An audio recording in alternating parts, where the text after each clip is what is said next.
The Fall of the Rebel Angels, The War in Heaven, Episode 4. Before humanity, before the first dawn kissed the edge of creation, there was a war.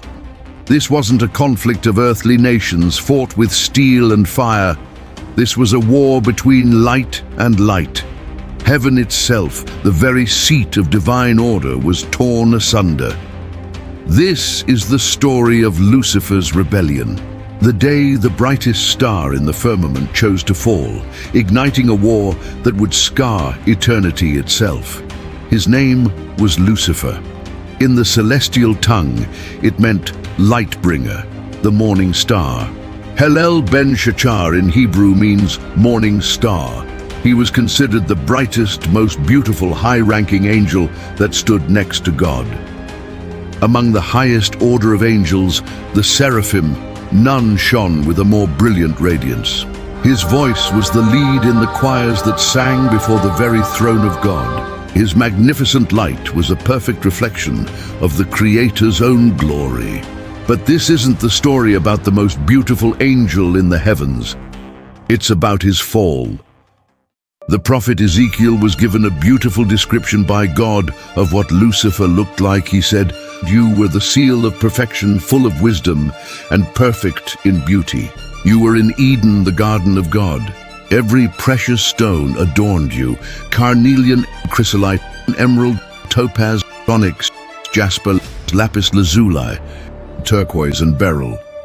Your settings and mountings were made of gold. On the day you were created, they were prepared.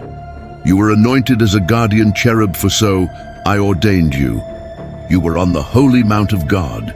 You walked among the fiery stones. You were blameless in your ways from the day you were created till wickedness was found in you. Through your widespread trade you were filled with violence and you sinned. So I drove you in disgrace from the mount of God, and I expelled you, guardian cherub, from among the fiery stones. Your heart became proud on account of your beauty, and you corrupted your wisdom because of your splendor. So I threw you to the earth. I made a spectacle of you before kings. By your many sins and dishonest trade, the immaculate light within Lucifer began to fade, and a shadow rose and take root. You have desecrated your sanctuaries. So I made a fire come out from you, and it consumed you, and I reduced you to ashes on the ground in the sight of all who were watching. All the nations who knew you are appalled at you. You have come to a horrible end and will be no more. The seed of pride whispered a question in Lucifer that would shatter the harmony of the cosmos. Why serve when I can rule? And from that single thought, the unthinkable began to unfold. The scriptures give us a glimpse of this cataclysm. The book of Revelation tells us, and there was war in heaven. Lucifer, his heart consumed by pride, used his charisma and influence to deceive a third of the angelic host to follow him, so they rose in open defiance against the Almighty. The celestial order was thrown into turmoil. Thrones of power were shattered. Ethereal choirs that once sang in perfect harmony were now divided, their songs turning to battle cries. Light collided with light in a blinding, terrible spectacle. The Empyrean, a realm once defined by pure fire and divine music, erupted into a maelstrom of storm and chaos. Across the vast, silent expanse of the newly formed universe, all of creation held its breath, witnessing the first act of rebellion. And then, a new champion emerged from the loyal ranks. A figure of immense power descended, his sword blazing like a bolt of pure lightning. This was Michael, the great defender, whose very name was a war cry that split the heavens. Who is like God? It was not a question seeking an answer, but a declaration of unwavering truth, a rallying cry for the faithful. Under his command, the loyal hosts gathered, the dominions, the powers, and the thrones, forging a celestial wall of pure light against Lucifer's rising storm. In the very heart of the Empyrean, light intensified into consuming fire. Angel met angel, brother met brother. And for a timeless moment, heaven burned.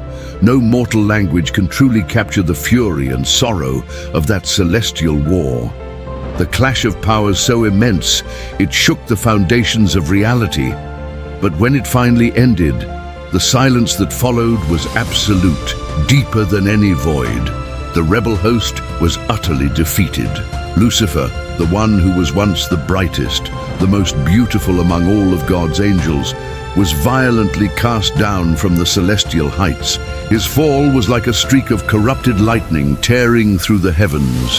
To the very place he despised, earth, the heavens themselves wept at the loss.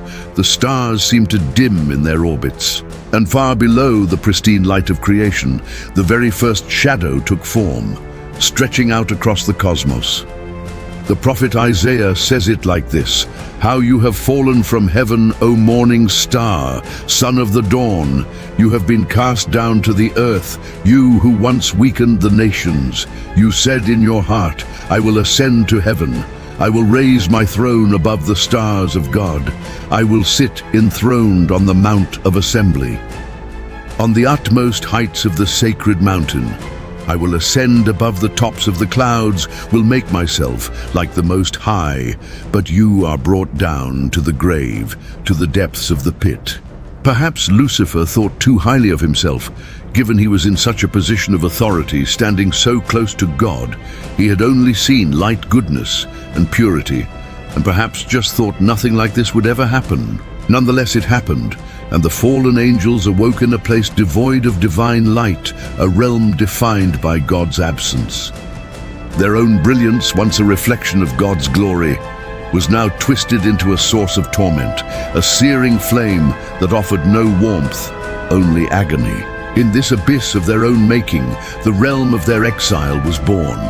We all know this as hell, a prison constructed not of stone, but of their own eternal pride.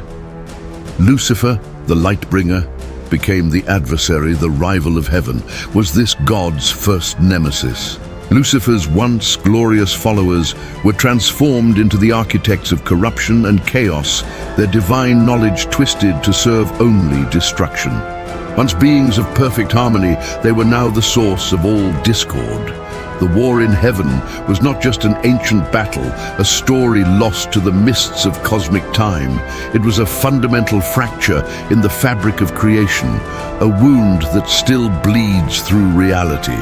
Every temptation whispered into the ear of humanity, every internal struggle between our better angels and our inner demons, every single act of pride that elevates the self above all else. Each one is a faint echo of that first terrible rebellion. The conflict never truly ended. It just changed its battlefield. For as long as light exists in this universe, a shadow will linger, remembering a time when it once stood proudly beside it, equal in brilliance, before choosing to fall into darkness. The fallen were banished, but they were not destroyed, and their time is spent chained waiting in earth for their judgment. Their war against heaven still continues, and their new battlefield is the heart of humanity. In our next chapter, we will follow them down into the depths, descending into their infernal kingdom.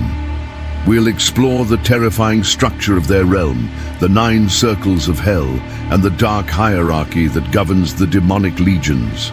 It is a perfect mirror image of heaven's divine order, but twisted by pride, perverted by hatred, and forged in the eternal fires of their own making. Join us again as we continue our journey and delve further into the realms. Please like and subscribe, and share your stories of angel or demonic encounters. Thank you for watching. See you in the next episode.